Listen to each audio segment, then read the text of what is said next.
இன்று தேவனுடைய வார்த்தையை கேட்பதோடு மட்டுமல்லாமல் அதன்படி வாழ தீர்மானிக்கும் நாள். வேதாகமத்தை வாசிப்பது மிகவும் முக்கியமானது.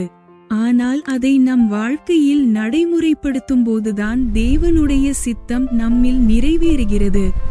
நம் வாழ்க்கை அவருடைய வார்த்தைக்கு சாட்சியாக இருக்கட்டும்.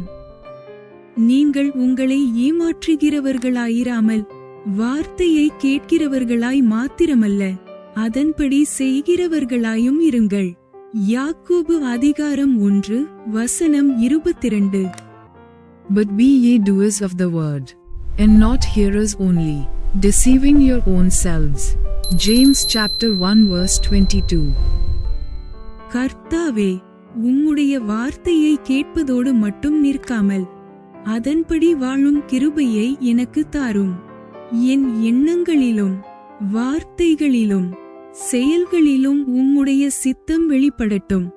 என் வாழ்க்கை உம்முடைய சத்தியத்திற்கு சாட்சியாக இருந்து மற்றவர்களை உம்மிடத்தில் நடத்தும் கருவியாக இருக்க உதவி செய். இயேசுவின் நாமத்தில் ஜெபிக்கிறேன். ஆமேன்.